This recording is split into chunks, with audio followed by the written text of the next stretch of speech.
and Frederick. With Thomas and Frederick. Welcome to Scream of the Franken-chise, the podcast that is horror-themed for this month that discusses franchises of all shapes, sizes, backgrounds, genres, and frights. I am one of your ghosts here, Count Damula, here with my co-ghost, Frederick and Igor. Yes, Master. Fred, you may pick your own nickname. How about them bones Dakin? How about them bones, Dakin? All right, enough of that nonsense. But Fred, very excited to be here with you today. This is a big episode for us. It is. It's our third consecutive spooky episode, which is a big deal. Are you counting the one that we almost lost? We don't talk about it. It is, though. You are correct. This is our sequel to our Halloween episode from last year as well. So not only is this the third spooky theme episode this month, but it's also the second in a franchise. Ooh, using the name of the podcast. Yeah, add a little call in there. But Fred, while we are going to be focusing a lot on Halloween and horror sequels today, it's a milestone episode. More like a tombstone episode. Oh, I see what you did there. It is, in fact, episode 50 of State of the Franchise. That's a lot of episodes. It is a ton of episodes. Fred, I mean, while it's weird to say that out loud, I couldn't be more happy to have done it with anybody else. I really appreciate that everything that you do to make this work. I just remember the first episode we recorded, Dragon Ball Z with Joe Francisco. I had 2 towels wrapped around a microphone. We were dealing with crazy tech issues, new equipment, but we don't have those issues anymore. We don't have tech issues anymore. No, we're like 3 different microphones in. We're like on our second different sound recording device. I mean, we've come a long way, and it's been a great journey so far. We have covered plenty of spooky episodes. It's no secret that we are fans of the Halloween season. You just went into a little Dracula right there, Max, and you're like, it's no secret. It is no secret, Fred. It is, in fact, something you could sink your teeth into. I didn't mean to do it, but maybe I'm going to be getting there tonight. There's something in the air. You can feel that in the ether, right? Mm-hmm. But, Fred, I mean, it's been 50 episodes, and I think it's been a great time, a great run. We have a lot of exciting stuff that I think we'll talk about at the end of the episode to unveil for you guys in the new year. But, you know, to really get us going today, we did have a segment that we always like to do when we have the availability to do it, and that is a talkback segment. Ooh, I like it. So for our 50th episode today, Fred, we threw out a mailbag inquiry to our fans and had them write in anything that was on their mind, whether it was a comment or a question. So I'd like to read a couple right now. This first one comes from Jasmine, and it goes like this. Yay, pod. Happy birthday, Fred. What? I wasn't expecting this. It's actually 3 reasons we have a big episode today. 1, it's Halloween, and it's our second annual Halloween episode. 2, it's our 50th episode. But 3, and most importantly, it is Fred's birthday. Happy birthday, Fred. Thank you so much. And again, you sounded like another vampire. You sounded like the Count. Wait, like the Count from Sesame Street? Yes. Oh, okay. 1, 2, 3. That's kind of my default, I feel like, Dracula or vampire impression. Because everybody knows the Count. Everybody loves the Count. But it is, in fact, your birthday. And yeah, this is a great way to celebrate. While it is Halloween, the day that people are listening to this, we know that your birthday is a long celebration. Yep. I like to stretch it out. I always moved around a lot. So, like, seeing family members from different places, all of October is like my birthday. all the way up to November 1st. So just enjoy, everyone. I mean, look, we have no issues celebrating because it does kind of feel like we're celebrating the season, right? And we went for a little low-hanging fruit with our impressions earlier. Low-hanging fruit? That's the time of year for that because it's apple picking season. Indeed it is apple picking season, going to the pumpkin patch and grabbing yourself a pumpkin. It's also like corn maze season. I mean, we did see a corn maze the other day. My fiance and I went to Elegant Farmer, and she's like, I'm not a fan of corn mazes. Just doesn't like the feeling of being in a corn maze. Don't like being disoriented. I get that. And it's also like corn maze. Aren't you just saying the same thing twice? Yeah. Especially because we are, and we recognize we are on Native American land. It is very accurate to say. It all is. It all is. All of America is. But speaking of my fiance, getting back to her email, this did come from previous guest Jasmine. She said, happy belated birthday to Tom as well. So she recognized me too. Yes. And happy 50th episode to State of the Franchise. Thanks for building a beautiful little corner of the world where people can so openly and joyfully nerd out about their favorite things together. It's always a delight to listen. Here's to another 50 episodes. I like that. Yeah, thank you so much, Jasmine. We really appreciate your support and everybody else's, honestly. I mean, it's been fun. It's been almost 2 years. We're not quite at the 2-year anniversary, but we're getting close. Mm-hmm. Yeah. And I mean, I could see us going for a lot longer, Fred. Oh, yeah. I want to be ancient. I want to not know my name when still doing this podcast. I just want to outlast all the other like big podcasts. Like when Marin finally hangs up, and be like, you know what? Marin may be done, but we're still here. And then we'll get to ask people who their guys are. Yeah, exactly. So yeah, who you guys in Hollywood? Who you sequels? Yeah, who you sequels? Speaking of sequel, we have a second email that came in. Oh. This one is from Nick S., also a previous guest on the podcast. Nick says, I have got a question. It's for the one with the handsome voice. It's got to be me. It's got to be you, Fred. It's your birthday today. And this is a very birthday-themed question. What's your favorite kind of cake? Well, I'll try to answer in a nice voice for him. Okay. Well, Nick, I used to love red velvet cake, but nowadays I'm more of a carrot cake guy. I know people are like, vegetables, cake, what are you doing? But I'm telling you, like, I think it's some of the best cake out there, and it still has the cream cheese frosting. I still sticking with that. I mean, I think that's really what ties it together, yeah. Mm-hmm. It's the earth with the cream. Yeah. Carrot cake is a very interesting choice. Was it always carrot cake, or is that a more recent development? This is very recent. This is like within the year. I think cake just started as you get older. I think sweets, cake, especially like cake from like a grocery store, a birthday cake becomes less delicious, at least for me. Like it's too just sugar on sugar. I think there's a lot going on with a really good carrot cake. I mean, I do like a good carrot cake. So Nick says, I have a follow-upper. I'm putting that in quotation marks, a follow-upper to that last question. What's a good beverage that you would use to complement that cake? And would you be thinking something hot or cold?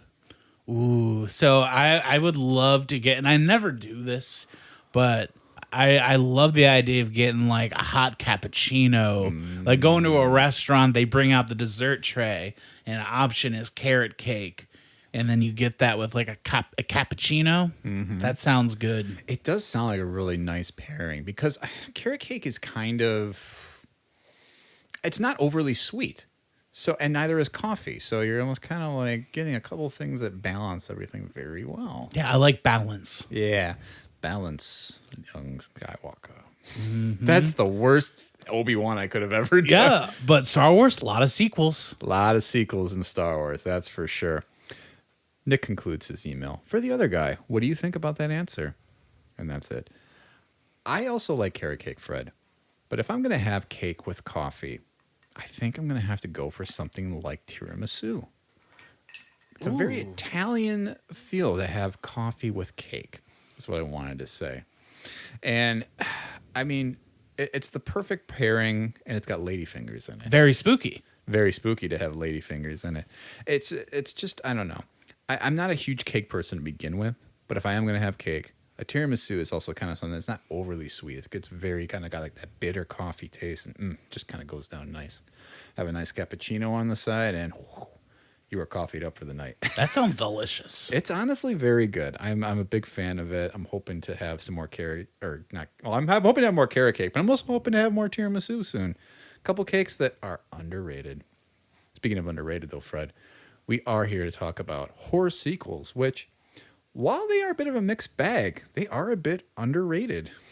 Yes, there's a lot of good and a lot of bad that comes with horror sequels. And I think you can also look at a horror franchise and see how it develops with how it changes with their sequels. That's true.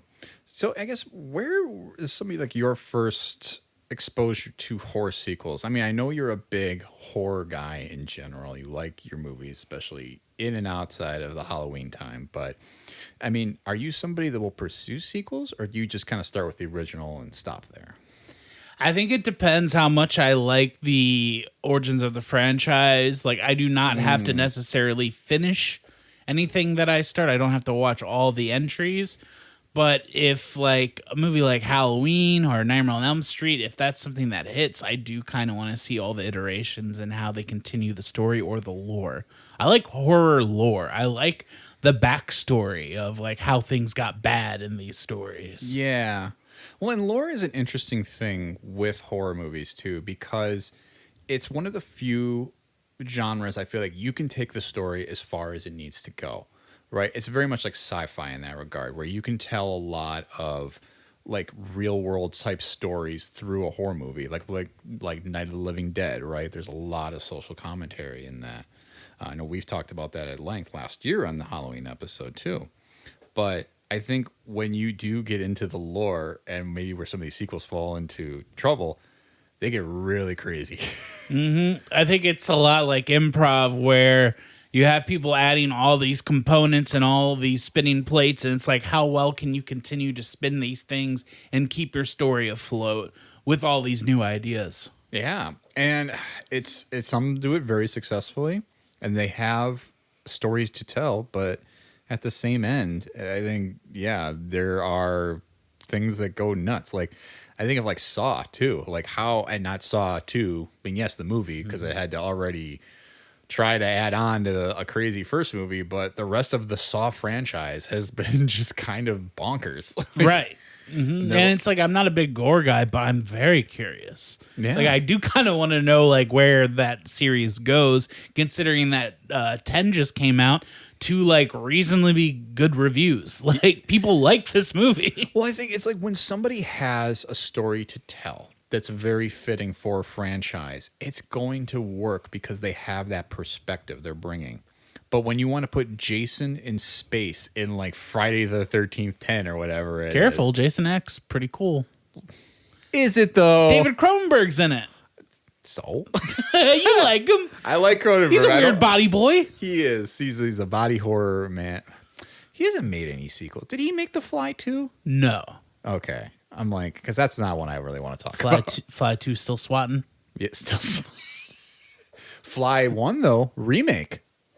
What, are you saying they're? Oh yeah, it's a old movie. It's like old monster movie, Yeah, right? it is. Which I think maybe had its own sequel, but I don't know. I'll have to look that one up. Fly 2 Electric Boogaloo. It should be that. I mean, I'm definitely somebody who's a fan of like, if I am going to go revisit a horror franchise, I'm content to stop at the first one and be like, this is the story I wanted to encounter.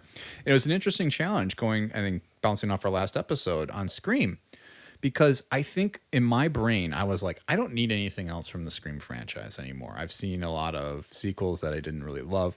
But then when I revisited, I was like, oh, 2 is actually very good. And then revisiting 5, I was like, I like that movie way better than I remembered. Mm-hmm. And it's now like, I feel like I would have normally just been like, I'm just going to watch Scream 1, I'm going to be done. But now I might be rewatching a few of those more often. Yeah, you might even watch Rob Zombie's Halloween 2. Maybe not that far. I did rewatch Scream 6 the other day. That still sucks. You should have watched Halloween 2. I know. H2. Well, I think H2 or H2O. H2. Yeah. H2O though H2O though was like the first requel. if we can talk about a past episode, a direct reaction to the Kevin Williamson style for sure. Oh, absolutely. It's a very much indebted to Scream. It is. H2O. H2O, Halloween H2O, yes. Because it does have the same feel of like a Scream movie, especially because it's got Hartnett in it, right? Oh, yeah. Oh, dreamy. But to kind of take us back a little bit, Fred, I wanted to sort of explore the origins of like horror sequels, because one of the first horror sequels, and I didn't want to get too far back because truthfully, one of the very first scary sequels that is ever, and one of the first sequels ever, was the sequel to Birth of a Nation, but we don't need to talk about that. The first one was scary enough. Exactly. We don't need to get into that. It's not a movie worth exploring. But what we do have is a movie called The Golem. And this movie came out back in 1914. It's a very strange movie about a living stone golem that comes to life and goes on a murder rampage. That's, I believe, from Jewish folklore. Yes, correct. And it was very much inspired by that, but then also inspired by that, it spawned a prequel and a sequel in the following years. One that was called How the Golem Came to Be, which is very on the nose. Sounds like a children's book, like a Berenstein Bears thing. Berenstain or Berenstein? Berenstein. You know about this? I know it's a thing, but I thought I think it's all about the extra Ehrenstein, right? It's the way it's spelled is Berenstain, Stain. But we all remember it as Berenstein because it's one of the examples of the Mandela effect that everybody has kind of like they've kind of like watered it down over time. So it's Berenstain. But Berenstain, like, I don't know. That sounds like what you call like your dirty underwear or something. I mean, yeah. I mean, in a way, it's funny that it's like a Berenstain. Yeah. But yeah, I was just reading about the Mandela effect recently because I was still trying to remember if that Mandela was in prison or not. Always wondering if he had that. It's not if he was in prison; it's if he died in prison, right? Yes, that's the origin of the Mandela effect. But yeah, I think the most popular example, I mean, are like movie quotes. Like it's like it never says, "Luke, I am your father." It's like, "No, I am your father" is the actual quote. E.T. never says E.T. phone home. He says like E.T. home phone or something like that. I'm going to grab another beer. That was delicious.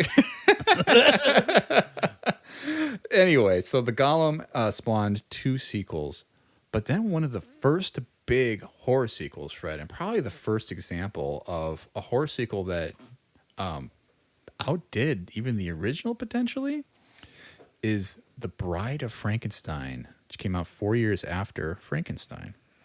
Yes, definitely. This is one that I think this is like one of the few instances where the sequel is more popular and also better than the original for like a horror sequel. Right. And it has an injection of auteurism, is that a word? Where it has the director kind of injecting his worldviews into the movie, whereas the first one's kind of more of just a straight up horror monster picture. Yeah.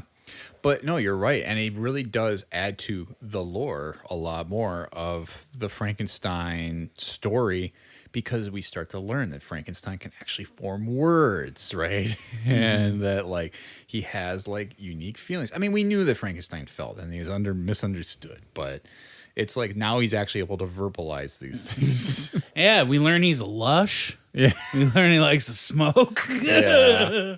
But it is a weird movie, and it's so funny that it did get as popular, because like one of the things that sticks in my head is like you have the guy who plays Van Helsing in the Dracula movies, and he like came back and like he's doing like Professor Frankenstein's mentor, and he's got like little people in a jar, and right. It's just such a weird role. There's a lot of camp in this movie. Yes, definitely. I would say the servant lady who works for Frankenstein is a great injection of camp, and that is the first time you kind of see these like pitch the top characters in a horror setting. I do really like 2, but I do want to say 1 has some of my favorite shots. Like one of my favorite opening classic Universal monster movie shot is Frankenstein, the doctor, and Igor watching a burial procession happening, knowing that they're watching to exhume the body and do with it what they will. And there's a great canted angle like shot of Frankenstein, Igor watching them, just like waiting to like dive in and take care of this body. And there's also a great it's a high up ceiling shot of when Frankenstein is trying to be subdued by the doctor and the guy who's coming to help him. He's like another doctor, like a colleague. Yeah. And it's this great tracking movement shot that goes from right to left, and it shows so much action. And he still topped it in the second one with even more action, more story beats, and more character depth. Yeah, well, there's so much darkness in those movies that, I mean, we see child murder. We see, like, people That's get just lit a on swimming fire. lesson gone wrong, man. Yeah. Suppose, if you want to frame it that way. But yeah, I mean, it's definitely, there's some very, like, dark things for 1931, 1935, and I mean, there's something so jarring about the end of Bride of Frankenstein. Like, it's burned in your brain. Like, when the bride comes out and you expect it to be like, oh, here she is. She's going to get along perfectly with the monster. And she just screams and is like, hates it. And it's like, oh my God. Like, this buildup is like the ultimate, like, twist at the end. M. Night Shyamalan was blushing probably watching that. I also appreciate, though, that horror movies, and I mean movies in general, pretty much between the 30s and the 80s, like, just had the gall to end and not really give you a whole lot to think about after it. You're like, this is the story we're telling, done. So you're watching The Lost Boys recently, and I was like, okay, now we're going to get the whole epilogue of this story. And I was like, nope. Get a one-liner from Grandpa and then roll credits. I love The Lost Boys, and I almost messaged you today about The Lost Boys, which is so funny you brought that up. I was typing and I was like, how do you feel about Lost Boys? Matter of fact, how do you feel about the song from The Lost Boys? The song from The Lost Boys? Okay, this one, is that the one with like the children chanting in the background? Yes. Okay. I believe it's by the 69 Eyes. Is that the band? I'll have to look at it. What's the name of this song? We should probably play some clips. Cry Little Sister. Cry Little Sister. Let me pull this up. We can maybe get a little sample of it. Immortal fear, that voice so clear, through broken walls, that scream. I wish the listeners could see you singing.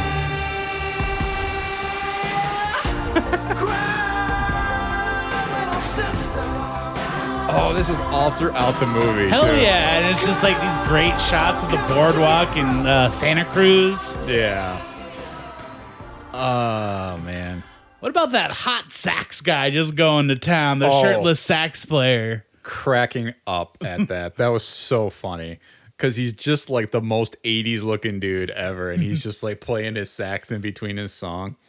I mean, Lost Boys, another movie that did spawn sequels that I've never seen. Probably won't watch. I watched one of them, but yeah, it's like they got the two Coreys, and this was like right before Corey Haim died, I think. Like, it is a rough one. Yeah. And that's the only connective tissue. Right. I mean, that was the time when everybody was obsessed with like the two Coreys. Don't you miss them? Don't you wish they would make more movies? And then, I mean, God bless Corey Feldman for going out and just trying stuff. Mm-hmm. Hey, he's here to just make a career. I mean, what's he got to lose at this point? I hope not a lot. Yeah, I hope not either. No, I mean, because he's a king of like horror, like movies and sequels. He is in he's young Jason or something.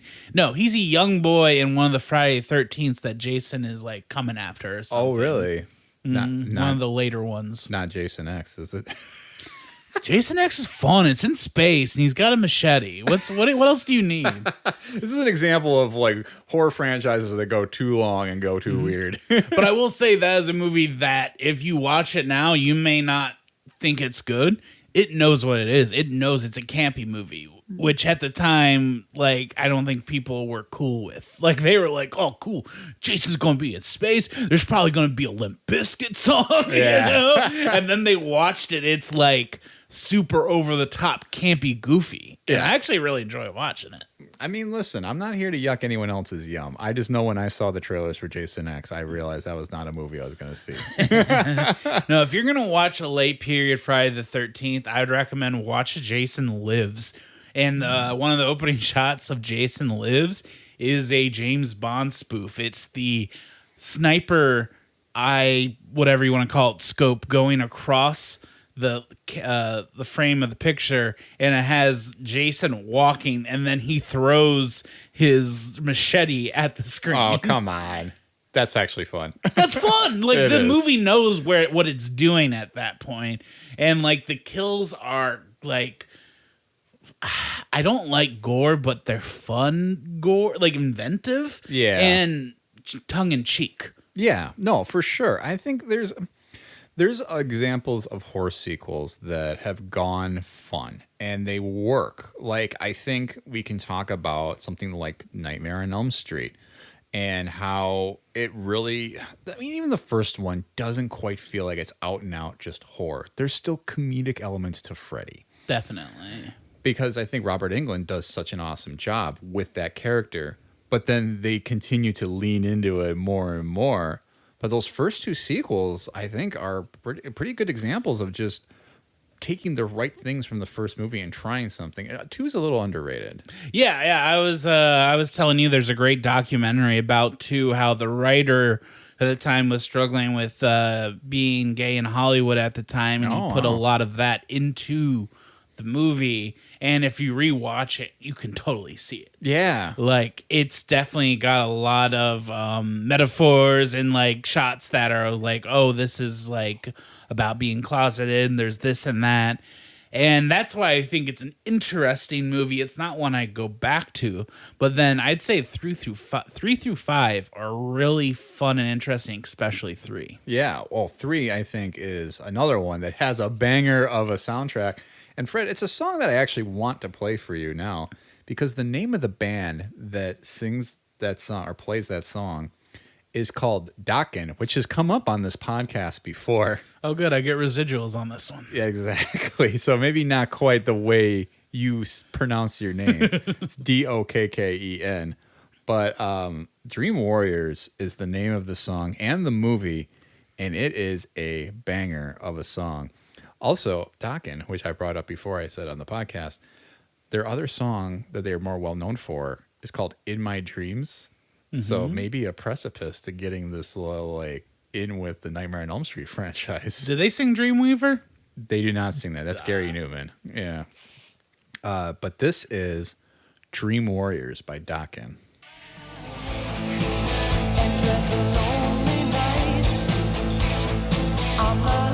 This music video slaps too. You just get clips from the movie. A lot of it's just Patricia Arquette walking around looking lost. Nothing wrong with that. Nothing wrong with that. No, she was a cutie back in the 80s. Yeah. This is a good jam right here.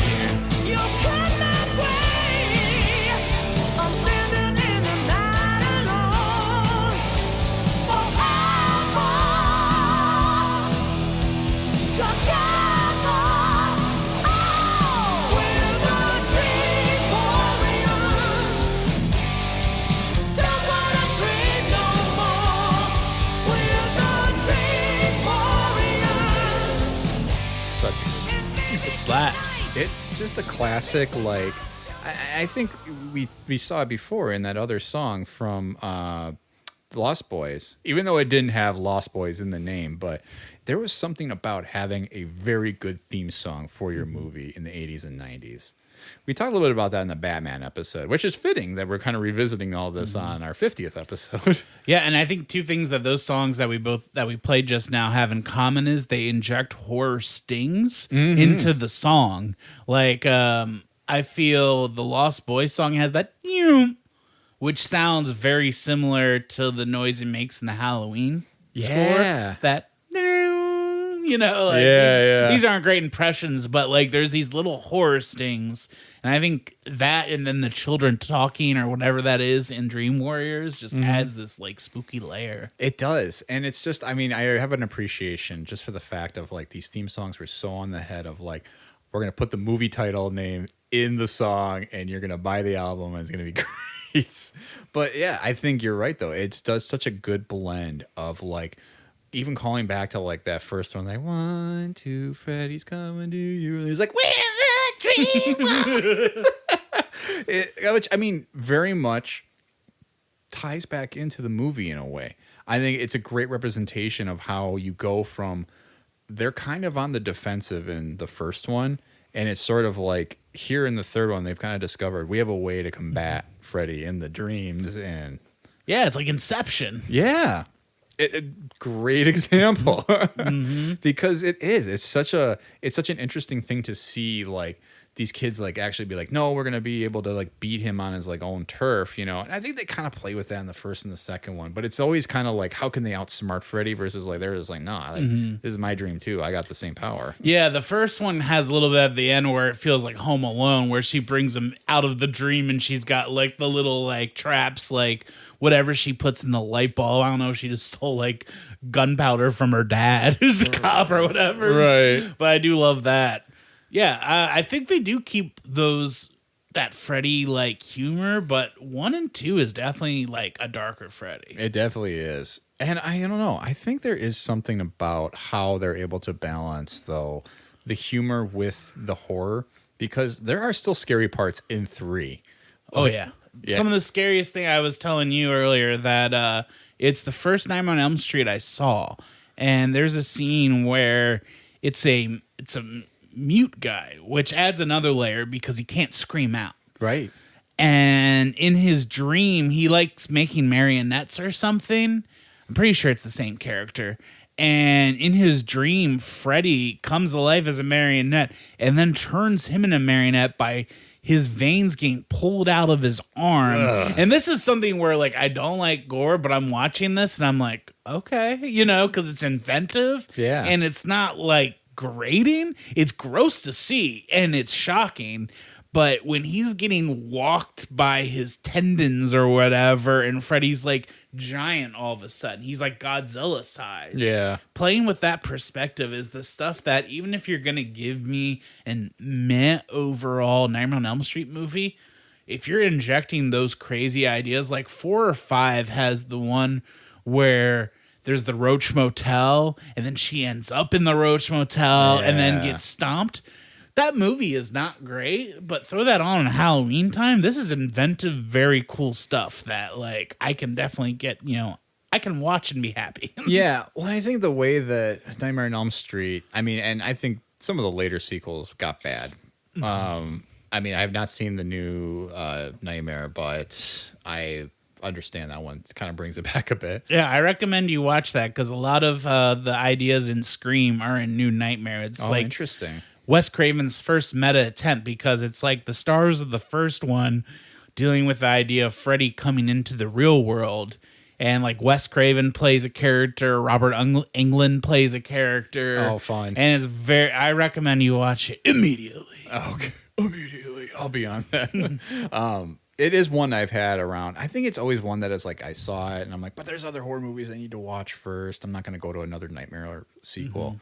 But I think the way that Nightmare, as much as it gets crazy and they like come up with all these weird ways they have to kill Freddy, I think that's where the trap of this franchise got. It was like, how do we finally get rid of this guy? Because it's like, he's just a dream. But it's because they're playing in dreams that it was able to just sort of like continue to present weird things and never felt out of bounds. Right.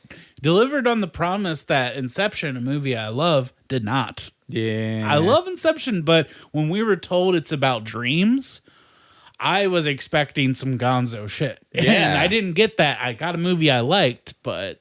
No, yeah. I think where it also fails, though, too, is like it has to be goal-oriented, whereas in Nightmare on Elm Street, it's like, here, you can present a whole, like, almost like a trap or an obstacle It's course. a set piece, Yeah. or it's set piece oriented, which you can get away with in a horror movie like this, I feel. Absolutely. And I think if you talk about set pieces, you know, it's hard not to look at how, I think you brought up before with lore, like how things have to change from movie to movie. And that's something that Nightmare on Elm Street had a lot of fun with.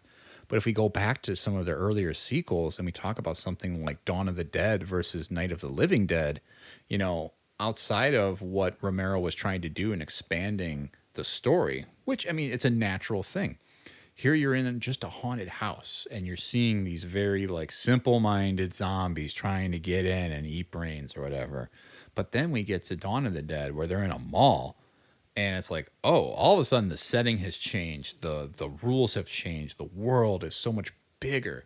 And now we're seeing everybody kind of adapting to how these zombies are trying to get to you in a bigger space.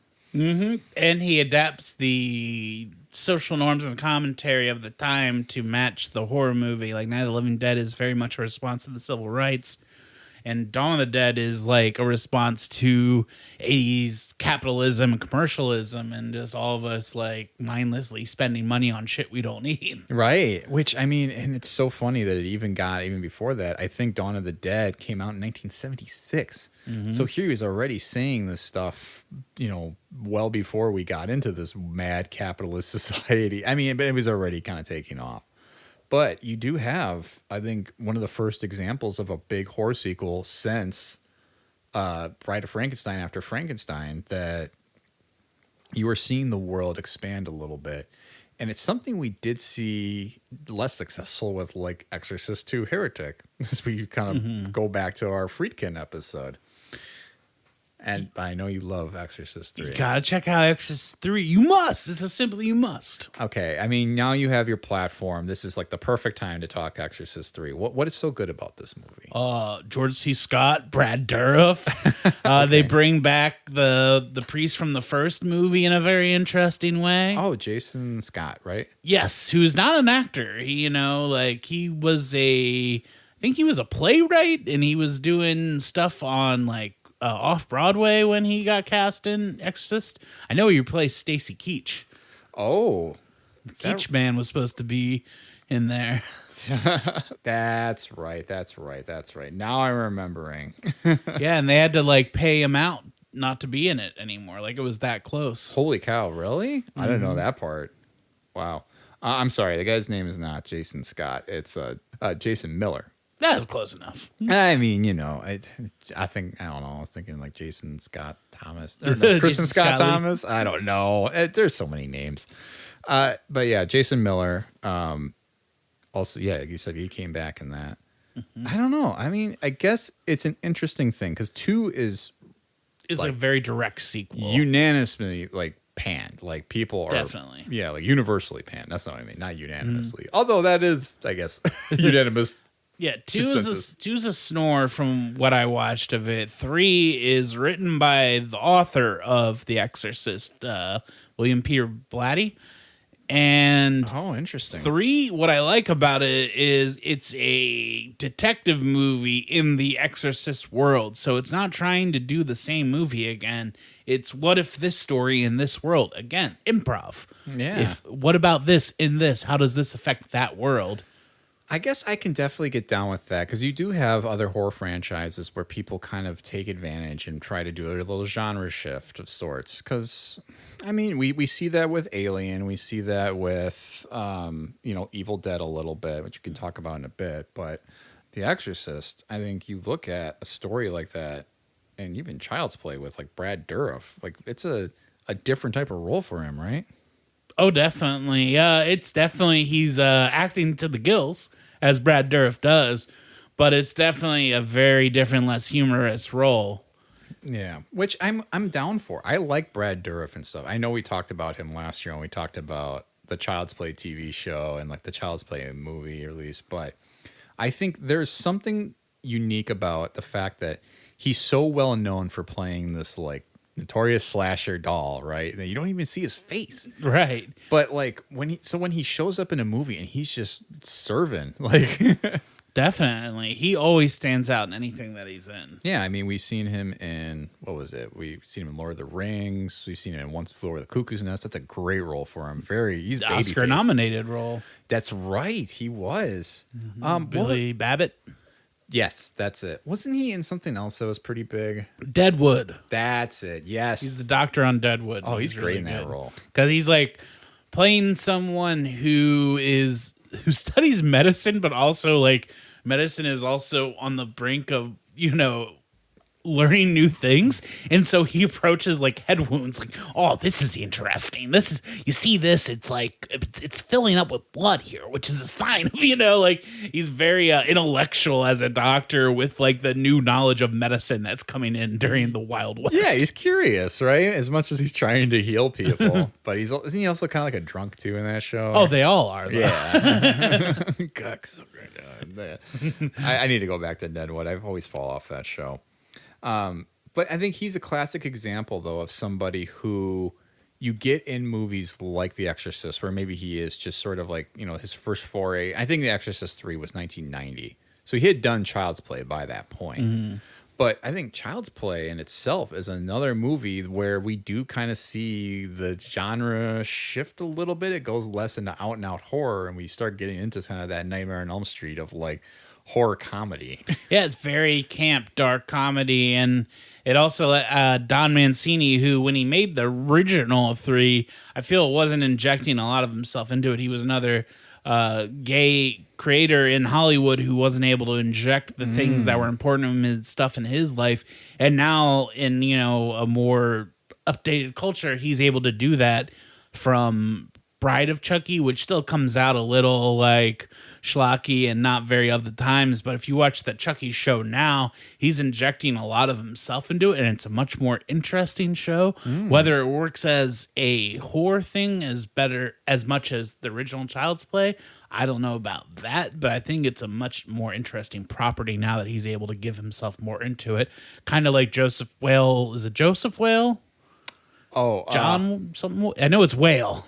Oh, the director of Frankenstein and Bride of Frankenstein. Yeah, that's his name is. Oh no, I clicked on the Kenneth Branagh version. Great movie, should check out. I couldn't get into it. James Whale is the name. James Whale, who another closet homosexual creator in Hollywood, definitely couldn't speak his mind at the time. Kind of began layering some of that into his movies. You can definitely see that with like the villain, I guess you would call him, of the Bride of Frankenstein. He's got this very flamboyant nature, and a lot of historians write that back, that this is the first time Joseph Whale was putting in himself into movies and showing some of that character that he thought he was. Interesting. I didn't know anything about that, but I guess now that you say it, you can kind of see it. I mean, I mean, there's always like, people always get this idea in their head that like older movies are pretentious because like they're all about the art, and it's like, but no, there were people who were dealing with real life stuff, like James Whale, who I think is a brilliant director, and you can see it in both those movies. He also did The Invisible Man, which I've never seen, but I really want to check that out. I think even more so now, to kind of understanding the platform that he was trying to get on, knowing that if people knew about him, he wouldn't be accepted on there at all. It's 2 movies about being an outcast and being lonely, not being able to be yourself, being an amalgamation. I can't say amalgamation. Amalgamation of other things to present yourself as something else. I think these were things that were speaking to him, but he couldn't really put the fine point on it, and he kind of does in Bride of Frankenstein. Yeah, which it's such a jarring movie. I mean, that whole movie just really sticks with you. It just, and I think it's why it set the tone so much for every horror movie that came after it. You look at like the Hammer movies; they had to know, they're like, we can't be anything like that. They spawned a crap ton of sequels. Definitely, like I know one of the first Dracula movies they were worried about it coming off as humorous and like the Universal Monsters, and I think it opens with like a shot of the Dracula coffin, and it's zooming in, and you see like the words Dracula, it's got ominous music, and then they just drop a bunch of blood on top, and it's like that Hammer bright reddish orange blood, and it's just like, no, this isn't going to be the Universal Monster, we're taking it to the next level here. Yeah. Can I make an admission to you? Huh? I've never seen a Hammer movie. I've only seen the Christopher Lee Dracula. That is it. But Okay. those are ones I want to explore because that is kind of like the next level. I've seen a lot of Universal horror. I've seen a lot of 70s and 80s horror. Yeah. I haven't explored like that late 60s, 70s horror. And it's something kind of disturbing about those 70s and 80s horror where it felt like it had to somehow get so far away from what like the Universal movies were back in the 30s, and they had to be gorier. They had to be more out there. Like Dario Argento's movies, which I don't think he's ever made a sequel, but they all kind of feel intrinsically part of one another. They are just kind of weird, and they're out there, and they're just like, they use blood in such a bright way. Definitely. Yeah, I mean, it's just like there's an art to it that I think today's horror is trying to do something so much different. Not in a worse way necessarily. I think horror movies today, I mean, and I think this is why I like a lot of the one-offs, because they are so much more like they have something to say. It kind of goes back to that whole thing we were talking about with like the social commentary. Like you have a horror movie, you have an opportunity to speak to like grief in a different way. We see that in Babadook, Talk to Me, and like, I don't know. It's something that they're trying to do something different because everybody's done the gory movies. Like, And it wasn't really like a theme to the movie song, but Babadook dropped a track off the album and score that I think it's more of like a instrumental musical piece, but it was one of the first like tracks from a horror movie, like we talked about Lost Boys, where I'm throwing it on like this is a banger. oh, I can't even think what the song is from the Babadook. Oh, not the Babadook, from Talk to Me. Oh yeah, And Talk to Me, it's that scene where they're, without spoiling too much, when they're first using the hand, it's a montage, and it's like a throwback 20s French thing. Oh, with yeah. like a Caravan Palace style music. And that track, I'll send it to you later. Throw that on and just give it a listen because it's very cool. yeah. I mean, while Talk to Me doesn't have a sequel, it's definitely a movie that if you can handle horror, it's worth it. It's signed up for a sequel. Is that right? There is a story to be told with that world, but I just want them to be delicate. What if it was a foot? Yeah, there you go. Oh man. But yeah, I think getting back to the 70s and the 80s, because we looked at the original Halloween too, and I mean the Halloween sequel to the first movie, and it was trying to do something different. It tried to change the environment and still make it kind of a stalker type movie. But there's just I know you brought up like the Rob Zombie one, because now we have 3 different Halloween 2s. Well, you're talking OG Halloween 2. Yeah. Yeah, that one is interesting because it's a sequel. John Carpenter, I believe, comes back. He either writes it or directs it. He doesn't do both. I think, yeah, he might have just helped write it. And the thing with that one is it's a direct response, as these sequels are, to not the first Halloween. It's actually more a response to the Friday the 13th movies, as in it's adding the set piece kills. Like there's like a hot tub in a hospital in the second one where like I'm pretty sure he just like cranks up the heat and then like shoves someone down into it, which is not a Halloween 1 kill. That is a Friday the 13th kill. Yeah, for sure. And it just feels like the Halloween franchise. I mean, history repeats itself, but it found things that were good, and then it just started to really go down a slippery slope. I don't love Michael Myers, the demonic possession or whatever, or the embodiment of evil. I like him as just a very like strange, dangerous dude that you just like. He's just out there, you know. And 4 and 5 are so bad. I would agree with that. And I like my stuff. I like 6 though. Is 6 H2O? No, that's the 7th one. 6 is kind of the in between those two, and they're trying to like tie it all together, and that doesn't work. I just like it because it's a 90s Halloween movie. Sure. But I mean, H2O is also a 90s movie, as we talked about before. And it definitely has all those feels, because I think there's still something different between, because didn't Curse of Michael Myers, that's the 6th one, right? Yes. So that one came out in like 95. Yes. It's the last one that Donald Pleasance is in. Yeah, and that was kind of the end of his run. But that was still when they were like, oh, Michael's like niece is like... Right. They're still playing a little with that, because I think she died. She like gives birth to like Michael's kid or something. Ew. Yeah, ew. You know? And then she dies in pregnancy, and it's the baby goes to a new family, and it's Michael going after the family as well as this druid cult or whatever. And then, 7 is kind of like the first, we're going to ignore some of these, and we're going to do a sequel to, I guess, 1 and 2. Right. And that's when they bring back Jamie Lee Curtis, and this is a response to the Kevin Williamson Scream movies. I Know What You Did Last Summer, and it feels like that. It feels like a teen beat Halloween movie. Yeah. And I mean that in the best way possible. Yeah, right. But then they lose the, was it not Halloween Resurrection? Halloween Resurrection, which is the one with Busta Rhymes. Yeah. Which again, but that's the kind of movie you throw on like Halloween or on October 30th when you got nothing to do and you have a good time. I suppose. I never really liked it. But you know, Busta Rhymes does karate against Michael Myers, and we don't talk about that enough. No, we don't. I mean, obviously, the counterattack against Michael Myers is to no.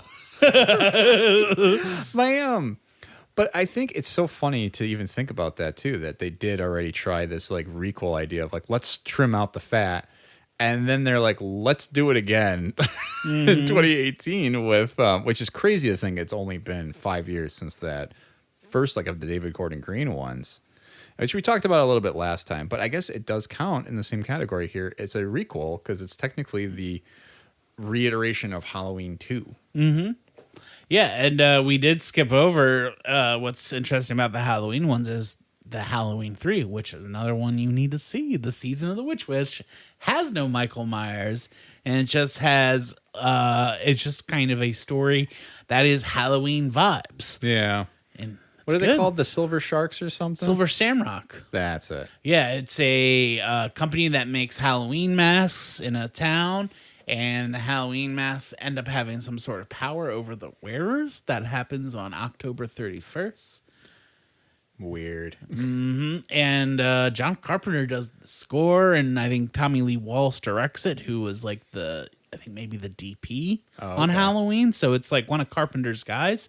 It feels like a lesser Carpenter. Sure. And that's like a plus to me. But doing Season of the Witch, it's like, I mean, you can name any of these horror movies, right? It'd be like doing Friday the 13th. Well, I say without Jason, but that is the first one. Mm-hmm. Which that's the first scary movie trivia that Drew Barrymore gets wrong. It wasn't Jason, it was his mother. I do remember getting into the Friday the 13th movies for a bit, and then as things kept progressing, I was like, this is bad.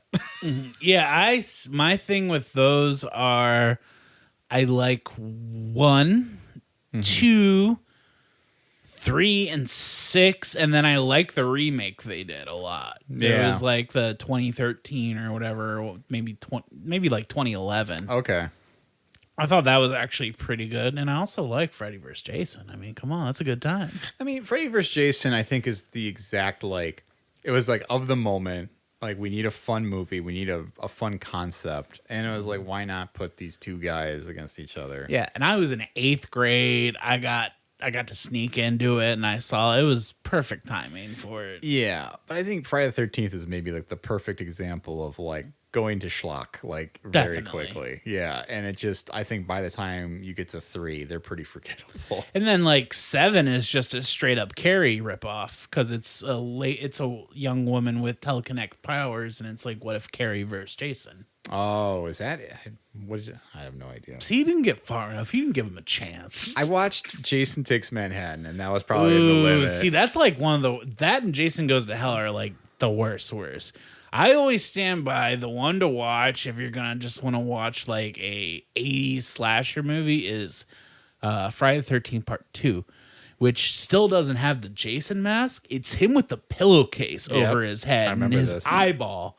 And that enough is just scary. Like this guy with a pillowcase on his head. It goes back to you like with saying what makes you afraid of Halloween. To me, the hockey mask is goofy. This just having a bag over your head is some scary shit. I mean, and a lot of people play with like weird masks and stuff, right? I mean, we do see a little bit of that in what are those movies called? The Hills Have Eyes, or not The Hills Have Eyes. It's like The Strangers.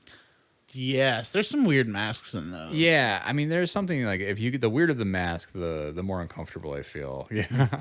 I always did want, though, going back to Freddy vs. Jason, I did want to see the Freddy vs. Jason vs. Ash. Oh yeah, that was always talked about. Yeah, which I mean, I think it's a good chance to talk about. Evil Dead is like the perfect example of a franchise that doesn't necessarily degrade. It evolves in a way that it completely genre shifts from one to the other.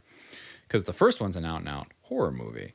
But then the second one is very much the example of here's this dark humor that we're going to kind of like create like the tone of what Evil Dead is going to be, plus building the lore of like there's like memories in the book and it's just Ash in the past. But then you get to Army of Darkness, which is just an action horror movie. Right. Yeah. I don't know. I love the Evil Dead franchise, and it's such a fun romp because I think you're always going to get something different and unexpected from the previous one. Yeah, it definitely changes each time. I feel 2 is like kind of a remake of 1, but then it injects all that humor, so it feels different enough. And then 3 is very much doing like he wanted to do stop motion Harryhausen skeletons like in Chasing the Argonauts. Yeah. And he was playing around with that. And it does continue to build the lore. And we've been talking about a lot of sequels. And I have something abstractly to talk about with sequels. So a big thing with Halloween is Halloween candy. Right? And one of my favorite Halloween candies is the small, fun size of Skittles. Sure. So I have here the sequel to Skittles. What? That I found in the store. This is a rebrand, redone, new team.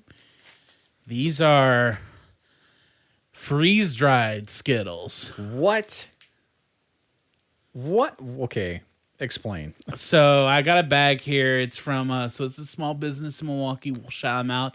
Trinity Freeze-Dried Goods or freeze-dried treats, and they freeze-dry candy and other snacks, and I don't know what it does to them. I've never had this.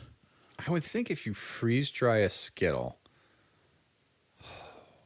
maybe it would just be a little more like taffy. Well, we're about to find out. Let's this is a little exclusive surprise here. Yeah, I mean, I'm ready to crunch into a couple of these. All right, if I can get the bag open, I'll go ahead. So this is sweet and sour. Got it. You just start with one here. And you can tell if it's a clean sheen, it's probably a sweet. If there's a little bit of dust on it, it's probably a sour. Got it. So what's interesting about these, we'll have to take a picture of these, Fred, is that they are, it almost looks like the Skittles exploded. Like they look like a cream puff. The sugar is all in the middle. You have a look. Did you get a sour one? They're not too sour. It's more just what it is. It's something you got to get in there. All right, I'm gonna give it a shot. Give it a shot. I'll talk while you try yours. I'm watching Tom. He's thinking.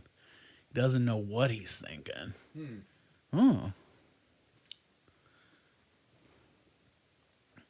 It's almost like a corn pop.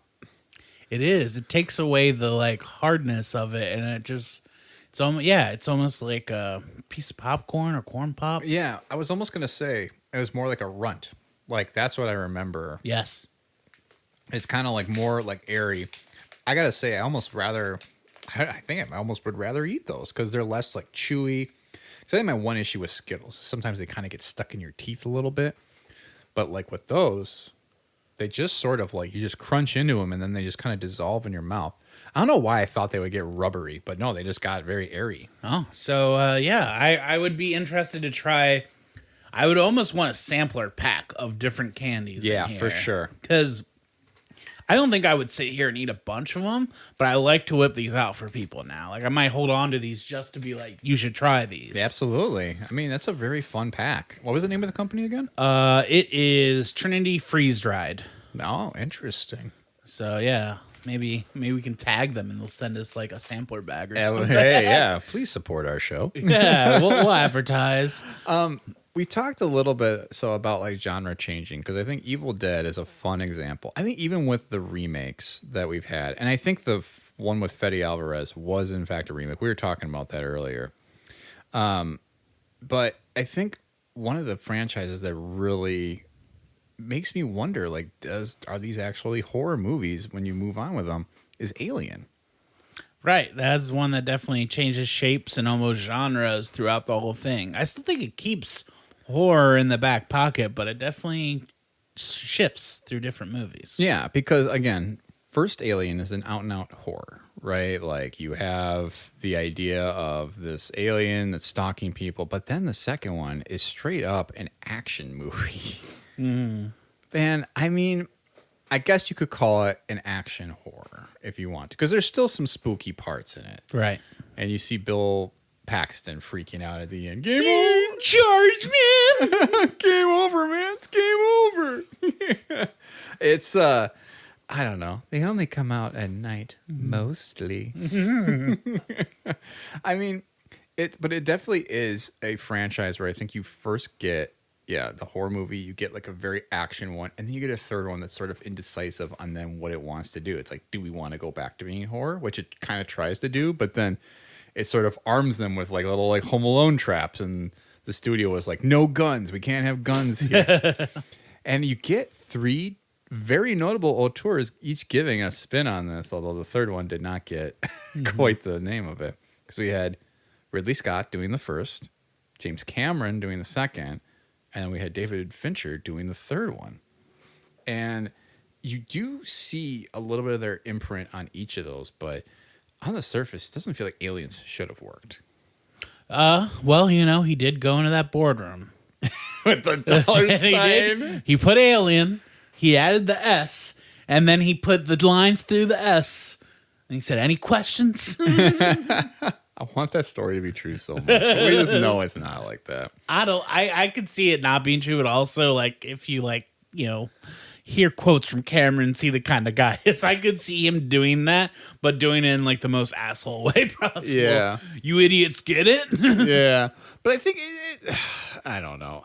He's not wrong though. It's like if you want to make a sequel to Alien, like what are you going to do? You need to add more, right? Like, and I don't know. But it definitely explores a lot of those themes that you like to see, where it's like, okay, what are you going to do? What's the next step in a story? How do you escalate a alien that stalks? And it's kind of the same problem that like Halloween ran into. Well, we can't multiply Michael Myers, but in Aliens you can. You saw those eggs. Yeah.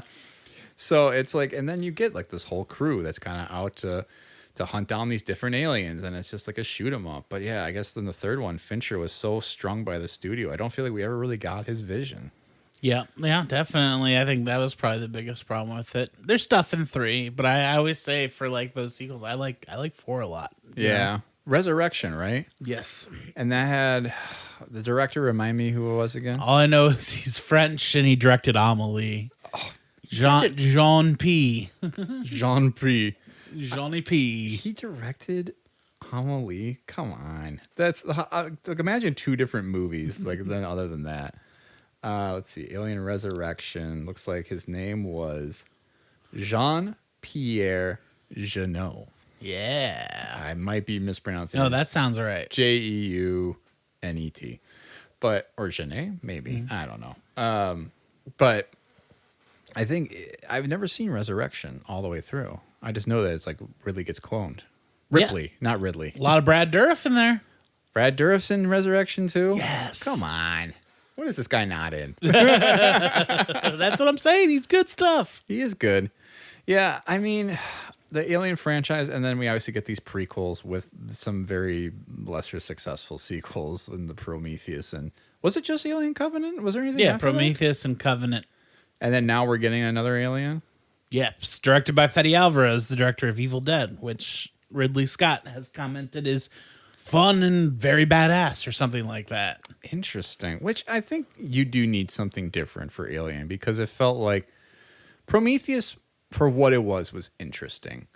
Covenant just felt like we're trying to redo Aliens.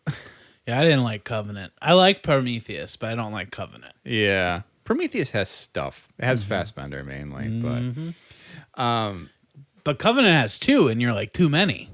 Yeah, that's true. You're like, oof, I just want that one alien. 'Cause you only got a little taste of the alien at the end of the first, or Prometheus. It's one of those, like, you can't go in thinking you're getting a bunch of alien stuff. You gotta go in like, oh, this is a movie in the world of Alien. Hey, Yeah. I might get some Alien in there. An example of where the lore kind of got weird. I wouldn't have expected him to chase down. Here's the first guy that was like got his chest burst out of, and like that's a race of like godlike beings. It's like, okay, well, I don't know. Maybe you have to rewatch all the Aliens to get the tie-ins. But yeah, I guess from there though, you do see other franchises to various degrees of success, try these different things. I mean, the only other one that I think was a big one that I wanted to talk about, because there was such a huge gap between them, was The Shining and Dr. Sleep. Oh, yeah. And, I mean, obviously, The Shining had its own internal detractors because Stephen King was like, this is not my book. Which is so much that he directed his own miniseries. Stephen King directed that? I'm pretty sure he was the director of, like, at least the bulk of it. The TV? Yes, TV he had movie? a very heavy hand in the TV movie with Steven Weber. Right. Which, like, Weber was pretty interesting. Well, Weber also feels more like the book because it's like a guy and you're seeing like him getting ruined by alcohol, and Weber seems like a guy who could play that. Right. Well, and I think the biggest criticism Stephen King always had with The Shining was that it doesn't feel believable that Jack Nicholson is an everyman that would go crazy. Like, he looks like somebody that, like, you look at him the wrong way and he'll kill you. Well, yeah, he looks like he's gonna stab the hotel guy, like in that meeting in the first, if he says the wrong thing. Yeah, exactly. Which I think it's just like when Jack Nicholson goes off the edge, you believe him as somebody who is a murderous lunatic. But I think when you look at a movie like Dr. Sleep, it had various degrees of success because it had a guy who I think understood Stephen King very well, with Mike Flanagan directing it. Oh, definitely. This is his second attempt at a Stephen King adaptation. He did the other adaptation that people said was going to be impossible, which it's the name's leaving me, but it's the one where the woman is tied up to the bed. Oh, Gerald's Game. Gerald's Game. That is another Stephen King book that people said would be impossible to make as a movie, and he did it very well. It was for Netflix, so no one watched it. Yeah, but I watched it, though. it's good. It's upsetting, but really good. Yeah, because he keeps getting his people. He's got Henry Thomas and he's got Carlo Gugino in there. And who's the guy? Bruce Greenwood. Yeah. Who's in all these. Yeah, Bruce Greenwood, who is, he's somebody else in something else. Just in general, or are we talking in the Flanagan universe? Like, I think he's kind of known for a certain movie series, isn't he? Am I thinking of this race person? I know he's in Star Trek, but I thought he was in, like, I might be thinking of RoboCop. What's that actor's name who plays RoboCop? Peter Weller? Yes. I think that's the person I'm thinking of. Never mind. Bruce Greenwood's just a dude. He's a good dude. He's a great dude. Yeah. Yeah, from the first episode of The Fall of the House of Usher I watched, he's killing it. Yeah. Oh, I still need to watch more of that. I've only seen like the first 10 minutes. There's more, and it's good. I mean, you could call Mike Flanagan's TV shows a sequels in themselves, even though they aren't really tied in the same universe. It's kind of he's like where he has his troupe of actors, and it gives it that feeling of sameness. It's almost. It's a more tolerable American Horror Story. Right. Yes. I not to throw shade at anybody in American Horror Story. I just don't think the stories are very good. I think 1 and 3 are good, and the rest suck. Yeah. Oh, is 3 the Coven one? Yes, Stevie I think Nicks? Coven was great. Oh, I feel like I fell off of that. I was so in on it early on, but the first season was just so good.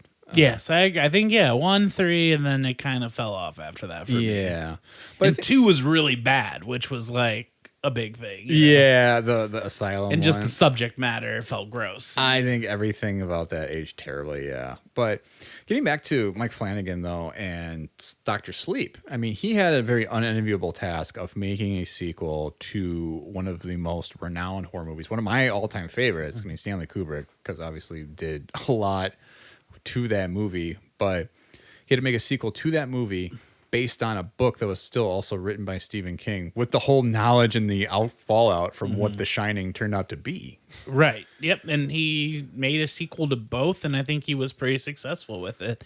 Because The Shining, the Kubrick Shining, if you were like, I'm in the mood for a Stephen King adaptation, and that's where you're coming from, you're not going to pick The Shining, because that doesn't feel like a Stephen King book at all. Right. It definitely lifts from it. There's a lot of stuff that happens, but the feeling's not there. Whereas I think Dr. Sleep feels the most like a Stephen King book compared to some books. Yeah. Because it feels almost more like how Frank Darabont approaches to adaptations. I think it feels like a Green Mile or even a Shawshank. I'm not talking about quality. I'm talking about how the story is told. It's not told from a point of view of horror. Right. Well, and I think, yeah, you're exactly right. Because I think one of the gifts that Mike Flanagan and Frank Darabont both have is that I think they are very good at interpreting King. I think Stephen King's a good storyteller.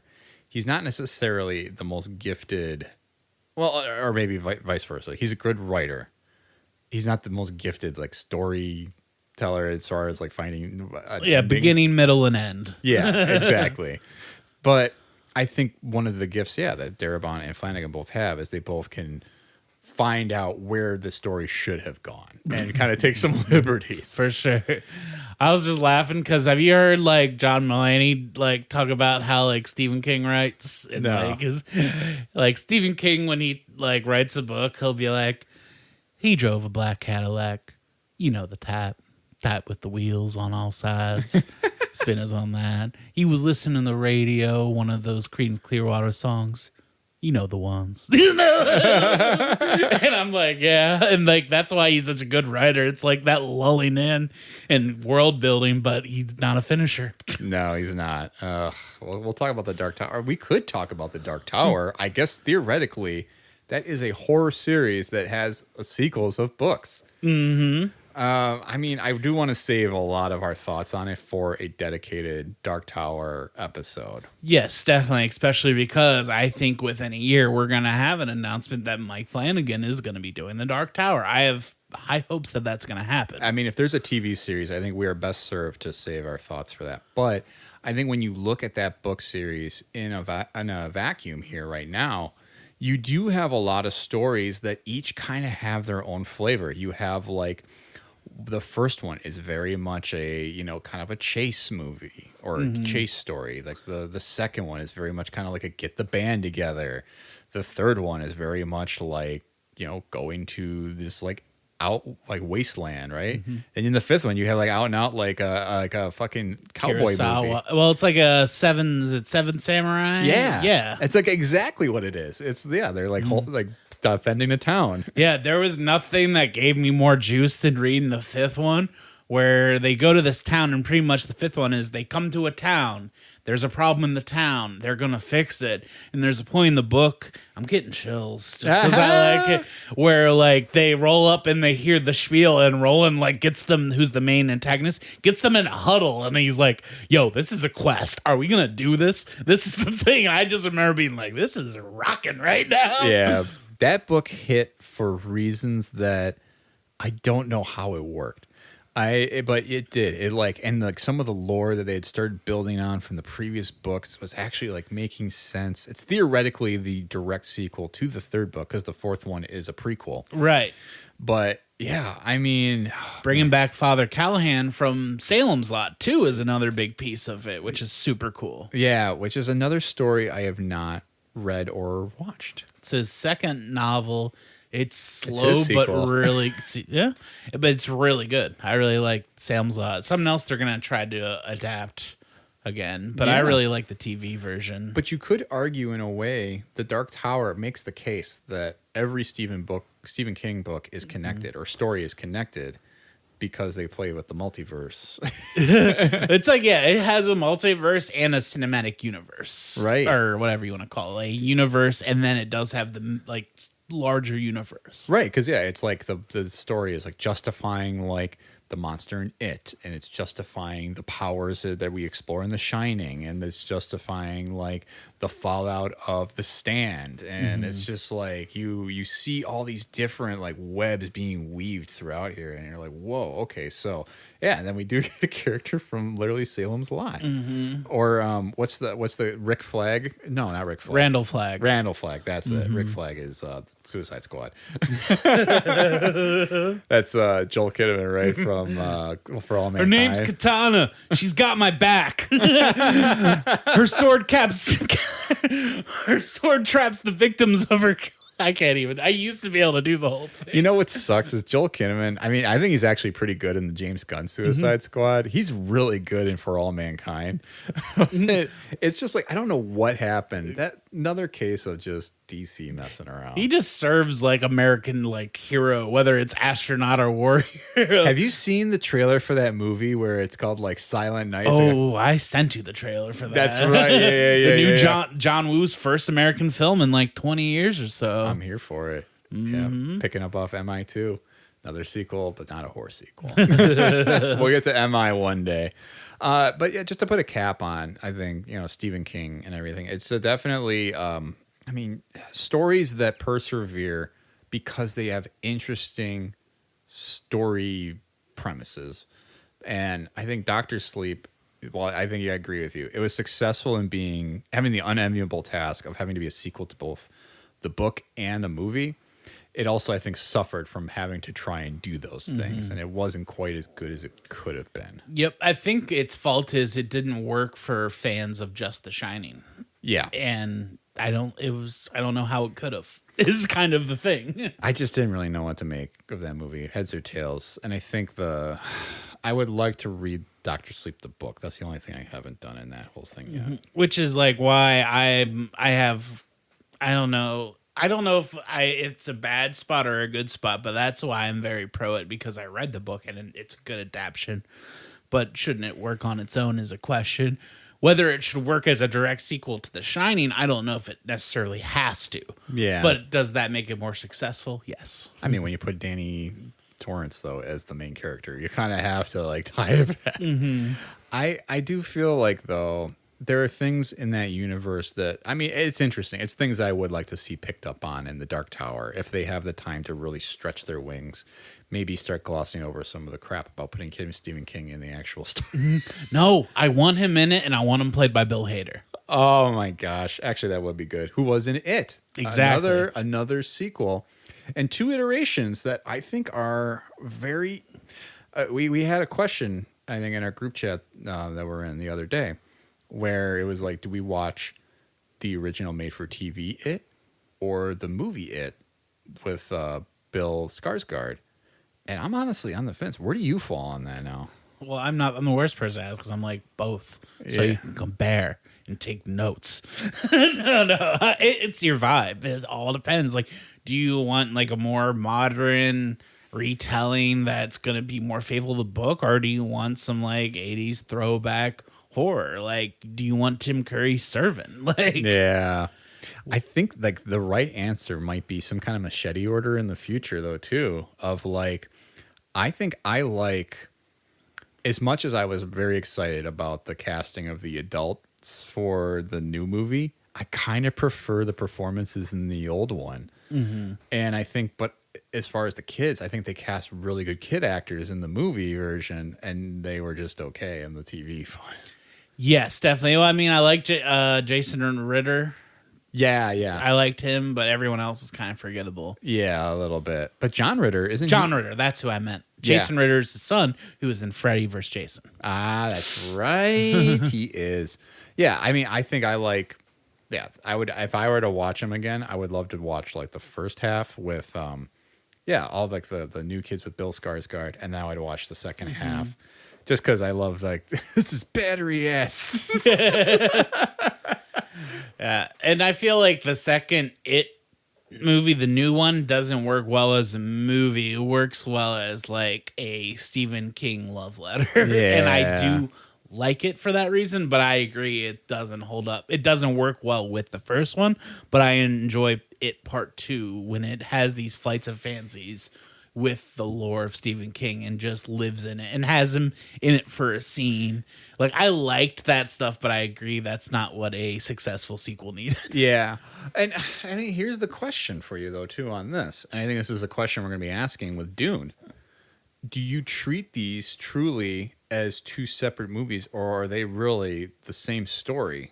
Like, you know what I mean? Because, yes, it takes place in the future. Yes, there is a very even divide, and that's why they did the same thing with the TV movie. Like, it's like, okay, right, we have a very even split between very focused on the kids and very focused on the adults.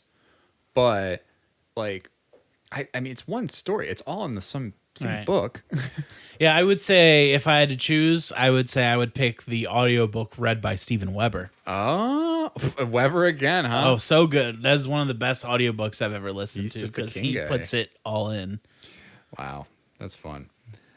I didn't realize he was such a Stephen King He's guy. a Stephen King audiobook guy, and Will Patton, the cop from the 2018 Halloween and the coach from Remember the Titans, not Denzel Washington, he reads Dr. Sleep, and he's a really good King audiobook because he's got a little bit of a Southern, even though King's not Southern, there's something about it. Like, he's got a folksy voice. That's what I'll say. He does have a folksy voice, and he kind of talks like that sometimes too, or he writes like that. I would recommend that to you if you're an audiobook guy. Listen to the Will Patton reading Dr. Sleep. I like listening to Will Patton because he just kind of always has like his little, like, he's not quite talking as loud as he can, but he's really into it. I'm big on Will Patton. I like him. Yeah, he's good in Minari, if you saw that. I didn't see Minari. Is that the one with Dev Patel? No, that's the one with Stephen Yeun.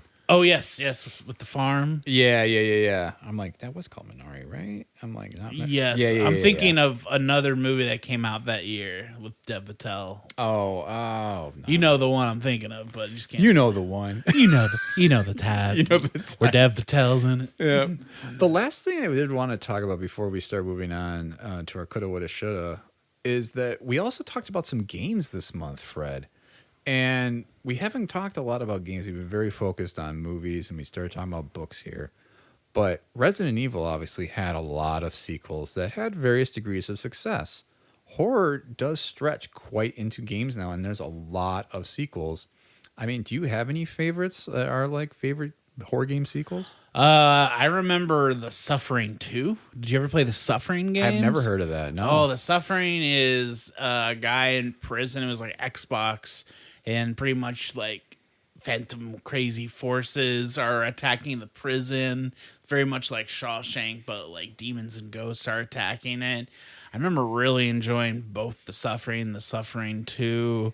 As far as horror sequels, though, it's got to be just those late Resident Evils, Village and Biohazard for me. Alan Wake 2 drops tomorrow, though. It does, which is very in time with this episode dropping. So at the time of our recording, it drops tomorrow. It'll be out by the time people are listening to it. But yeah, I definitely want to revisit Alan Wake 1 and play 2. Do you ever play Little Nightmares? I played a little bit of it. That's it's based off like the Henry Selick stuff, right? I think so. Mm-hmm. Yeah, and I got very briefly into 2. The first one was very good, very creepy, and very stressful. Right. But it's a fun story. And one I've wanted to always go back to, and I'm kind of waiting for the remake at this point. But Silent Hill 2 is arguably the best. I mean, some people say it's like one of the best video games, period. I've never played, but I am very looking forward to this remake so I can play it. Yeah, and I think my understanding is you don't have to play Silent Hill 1 to understand. Good. Yeah, I think it's pretty self-contained. But yeah, I think the only other games that I was thinking about was the Fatal Frame games were pretty popular back in the day. And I remember I have a story from like Blockbuster. I was like looking for something scary. And I was like, oh, maybe I'll get these Fatal Frame. I heard like, you take pictures of ghosts or whatever. And I remember I took it up to the checkout. This guy goes, "You sure about this?"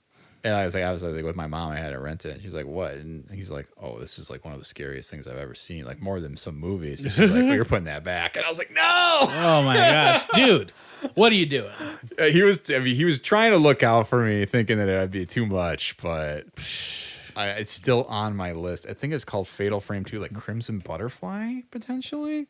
Sounds good. It basically is. You're just like, I think you are like a twin sister, and you are just like going around like a haunted house, and like you're trying to capture Ghost Son on film, but there is, I think it's a lot of jump scares, like whenever they come out. So, I don't know. That sounds good though. I'd mess with that. Yeah, Fatal Frame 2, Crimson Butterfly. Oh, it's two sisters. They are twin sisters. They try to escape a haunted village with the help of camera obscura. Ooh. Sounds right up your alley, Fred. Yeah, it's something I would definitely play. I definitely liked the Evil Within sequel. That was good. Oh, I never played either of those. Yeah, I think you should check those out. Those are fun. I think it's like Last of Us meets Resident Evil. That's how I describe it. Oh, interesting. Are they like more zombies? survival based? There's weird zombie-like things. Oh, is it kind of like Amnesia? I've never played Amnesia. I tried to play Amnesia, which does have sequels too. I was getting a little creeped out by Amnesia. I've realized video games sometimes are too integrated, especially if it's first person. I am like, I don't like the feeling that I'm in the story. I want to watch somebody else deal with this. Then maybe you might not like Dead by Daylight, but I like that because you get the adrenaline, like you're being chased. Yeah, I don't know. I'm a little bit of a scaredy cat sometimes with that stuff. We'll talk a little bit about that when we get to our next podcast episode, which I'll talk about at the end. But for now, I think we can get into our coulda, woulda, shoulda segment. What would you like to see from sequels now for franchises? I think you actually posed a very good question. Let me read it verbatim, not just try to parse through it here. But it was like, what horror franchises are ready for a sequel? Maybe kind of like we just saw with these recent ones that were done for, like Evil Dead, Exorcist, which is not, the new Exorcist has not gotten good reviews. And something else just got like a brand new sequel, didn't it? I'm trying to think. Like it's like a big franchise too. The Nun 2? Yeah, I think that's definitely one. Because that falls in The Conjuring. We didn't even talk about The Conjuring. Yeah, Conjuring 1 and 2 are good. They are. 3 sucked, I thought. Yeah, I didn't like 3. Conjuring, I like the movies. They're not like my favorites. So I think my favorite part of the Conjuring movies is when Patrick Wilson just whips out the guitar and plays some Elvis in the second one. I think that's probably my favorite part. We could do a whole Patrick Wilson appreciation podcast. I'm actually looking forward to seeing him in Aquaman too, assuming that movie doesn't get torpedoed by terrible PR. Right. But yeah, I guess, what are franchises you would like to see? I think it's time for Freddy to come back. Oh, New Nightmare? I want to see Freddy come back. Now, Robert Englund said he's done, right? Like, I think he came out and was like, I'm not doing it anymore.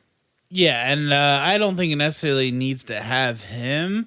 I just think someone needs to create a Nightmare on Elm Street movie that has cool set pieces, has a little bit of dark humor, and is visually trippy. Yeah.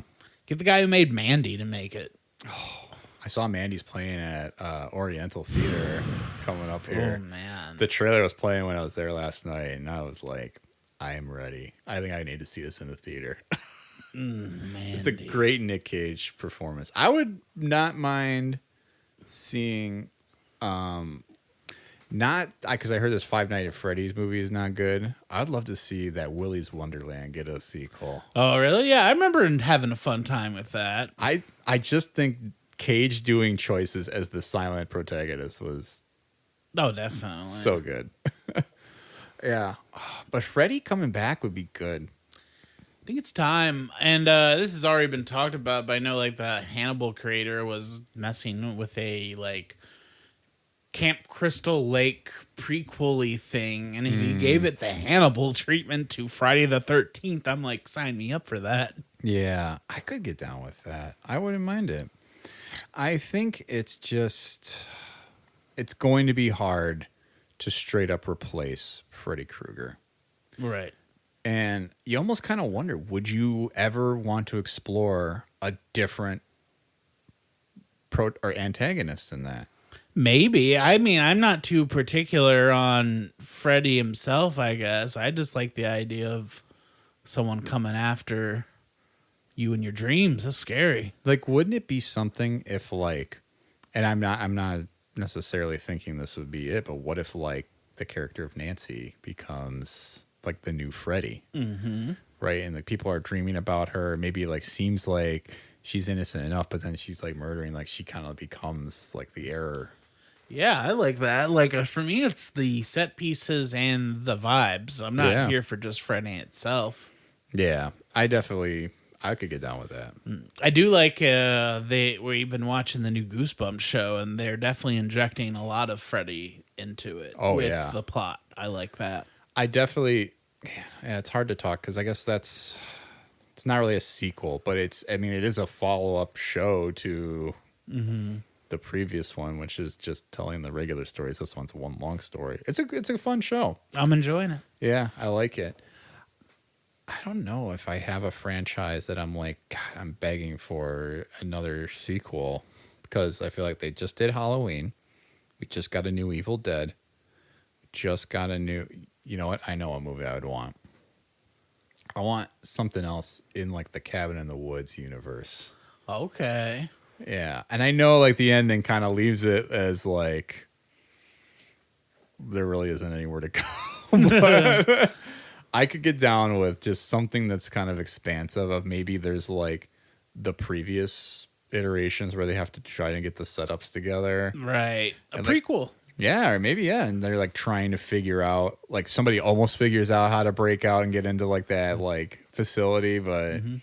Or it could be like Ghostbusters, but like they're trying to capture all the things to put them in the facility. Oh, I don't need another Ghostbusters sequel. Well, it would be like Ghostbusters, but different. Like it's not like a bunch of dudes like acting like Joe Schmo. I'm just saying like the idea of like, well, they have this facility with all these monsters. Where are you getting them from? Yeah. Oh, that is an interesting question. We never really get the answer of why they are all there and like what they are there for. But it's such an interesting movie. And I like that it's like the Joss Whedon universe without Joss Whedon having any influence on it other than he just kind of like gave everybody their starts. And he's hands off on it. Yeah, I really like Drew Goddard's stuff. He did that and he did Bad Time at the El Rey Royale. Yeah. I love him to do another horror movie. That'd be cool. The Martian too. That was a movie. Yeah.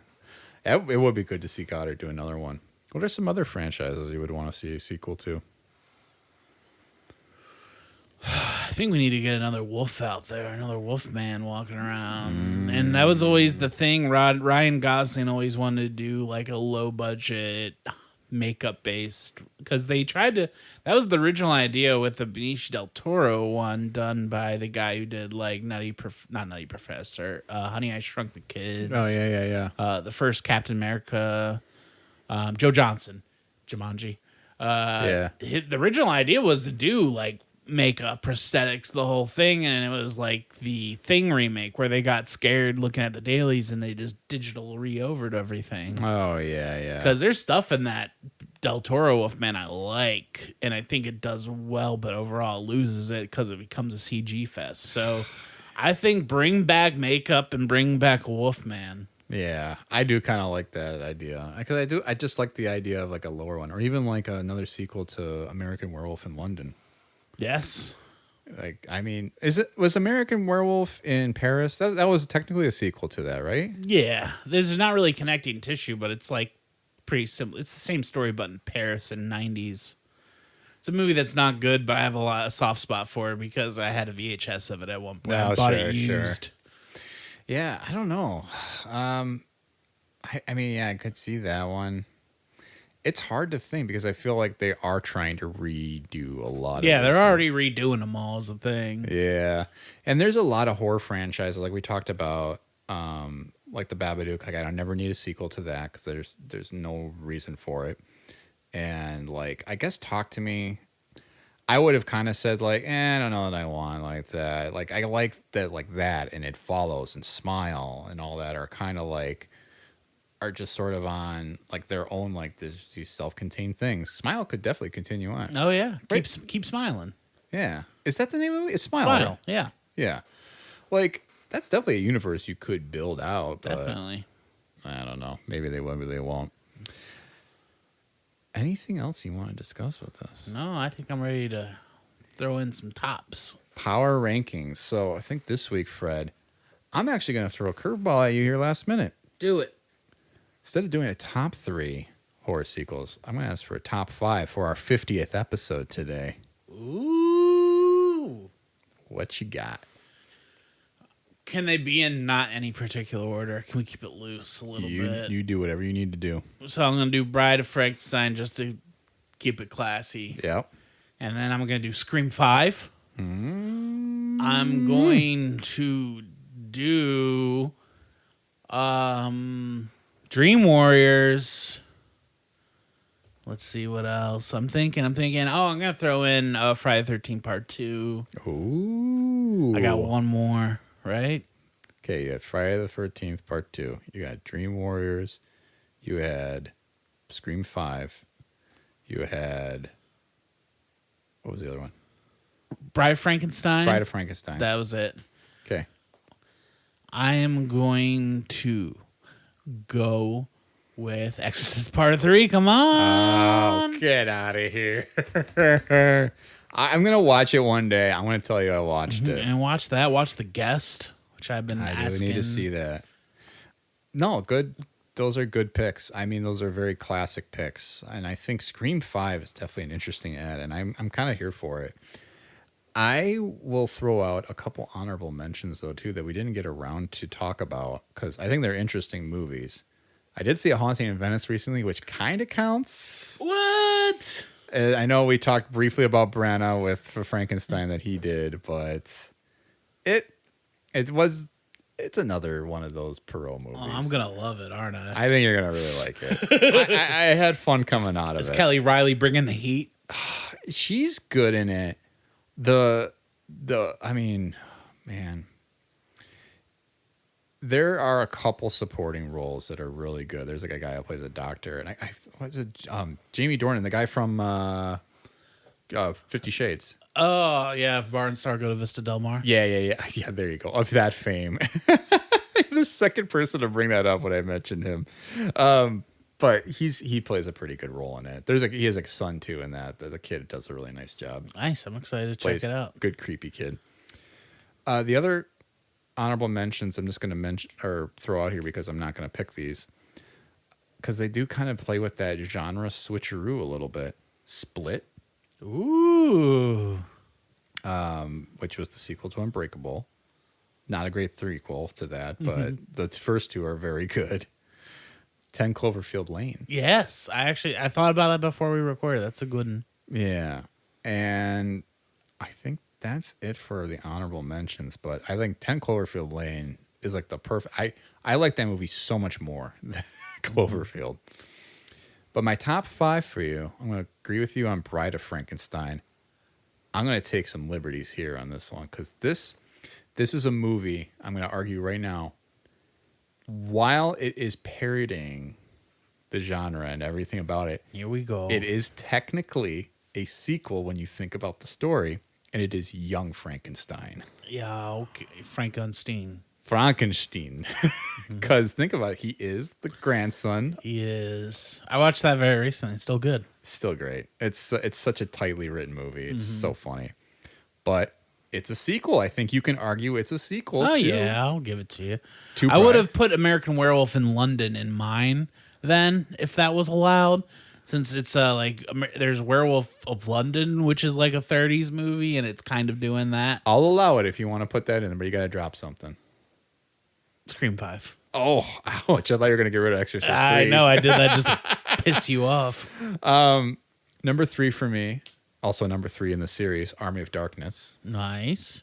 Just a world changer for me when I saw it. I mean, I love Sam Raimi. I love those movies. They're wonderful. Just cracked me up like no other. Was surprised to find out it was a horror sequel. Blade 2. Nice. Which we didn't talk about this round. But I mean, the Blade movies are great. I think Blade 2, Blade counts as a horror series. It is exactly that action horror that we talked about with Aliens, right? And I just think Blade 2, Guillermo del Toro, It is. It's like he's taken the boogeyman and he's made him part of the gang. Like, Nice. Yep. And Guillermo del Toro is doing Frankenstein, which I'm excited about. I'm here for it. What was the Frankenstein movie you were talking about recently, though, that like had Oscar Isaac in it? That's the one. It's going to be Oscar Isaac as the monster, Andrew Garfield as the doctor, and X as what's her name? I can't. X? Mia Goth as the Bride of Frankenstein. Yeah. Wait, that's Del Toro? Yeah. Oh, hell yeah. His dream project. This is going to roll. Mm-hmm. That's going to be so good. Those are 3 people that are going to be throwing fastballs, too. For sure. Last but not least, another one I'm taking a little bit of liberty with. Addams Family Values. Okay. I'll take it. I have no problem with that. There's something so fun about that movie. It weirdly ages so much better than it did even at the time. Oh, for sure. And it moves. It's got good comedy. It's got great comedy. And I mean, like, I loved all the movies we talked about today. All the horror sequels are so fun. Like, I mean, the ones we talked about are a lot of fun. But Addams Family Values, I'm like, Addams Family always follows in horror. You can't disconnect them just because they are such a dark, morbid family. But it's just, I don't know why. Every B plot in that movie sings. I don't know why it works, but it's people at the top of their game, like a good cast. For sure. So I think that does get us to the end of the episode, Fred. We got through it without talking about Beetlejuice 2. That's on its I don't know, man. This has been a lot of fun. Definitely. I mean, this is this tradition that we're starting with the Halloween episodes. We're 50 episodes in. It is awesome. We have a lot of fun stuff coming up, too. I'm really excited for the next few episodes we already have planned. We're planned already through the end of the year. We're very excited to share with all of you guys. Should we make our announcement, though, in honor of our 50th episode? Let's do it. Do it up. So starting next year, and we have not put any parameters on this yet, but we are going to launch our own Patreon. Where we'll be providing supplement content to the bi-weekly episodes you're getting right now. What that's all going to look like, we're still going to try and figure some of that out yet, but we have a lot of ideas and a lot of exciting ideas that I think we're going to be able to get you guys more and more content. So we hope you'll look that up. We'll give you more details as it comes along and how you can subscribe and what it's going to look like, because I think there's just some things we've been noodling on that we really want to dive into. Oh, yeah, there's going to be some stuff. There's going to be some stuff, maybe some horror-related stuff. Ooh. But maybe some other franchise-related stuff. Maybe. I don't know. A lot of things that we haven't had time for. But that being said, the next episode, we're not quite getting out of this dark-themed things. We're kind of taking a shortcut on the way out, but maybe seeing one more sight on the way into Yeah, you got November. to ease your way out of the infinity pool. Yeah, God, don't even have to talk about that movie. We are going to be talking about the Ari Aster, I guess that's the unofficial Grief trilogy. Yes. Yeah, which is Hereditary, Midsummer, and Beau is Afraid. I am not looking forward to talking about these. I am, but Hereditary still is one of the scariest movies I've ever seen. Yeah, it's good. It's good. It really, really sticks in your craw in like a bad way.